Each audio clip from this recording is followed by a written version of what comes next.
კარიერის და პირადი ცხოვრების აწყობა ერთად იშვიათი ბედნიერებაა, როგორც ამბობენ. არ ვიცი. შენ რა შეგიძლია ამაზე თქვა? შენ შემთხვევაში როგორ იყო? იცი რა, რავი, არ უშლის ნამდვილად ხელს კარიერა და პირადი ცხოვრება. პირიქით მიმაჩნია, რომ როცა მაგალითად კარგად მიდის შენი კარიერული ცხოვრება, უფრო კარგად მიდის შენი პირადი ცხოვრება და პირიქით რა, ურთიერთ ბალანსია. ალბათ არიან ადამიანები, რომლებიც ესე ფიქრობენ, ჩემ შემთხვევაში კარიერას არასოდეს არ შეუშლია ხელი, რომ ბედნიერი უყოფილიყავი პირად ცხოვრებაში. არა, პირიქით. იცი რა არის?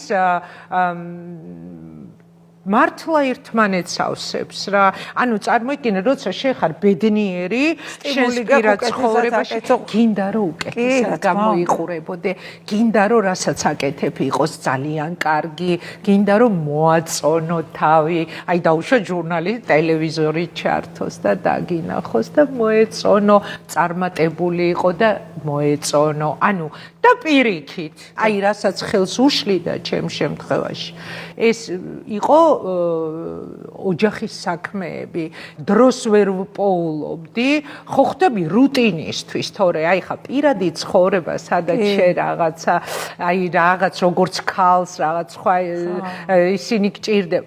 მე არ მყოლია არასოდეს ოჯახი, მთელი ამდენი წლის განმავლობაში, რომელიც რუტინაში გადავიდოდა და აი შეიძლება რომ მყოლოდა, მაგ შემთხვევაში მე თქვა რომ კი უშლის ერთმანეთს ხელს, იმიტომ რომ მაგალითად მარიამისთვის იყო შემთხვევები, როცა დრო არ მქონია, იმიტომ რომ ან ეთერში ვარ, ან რაღაცა ხდება და ეხმარებოდა და მაგრამ აი ვინაიდან ოჯახური ვალდებულებები არ მქონია განცდა რომ ეს უშლის ხელს ერთმანეთს.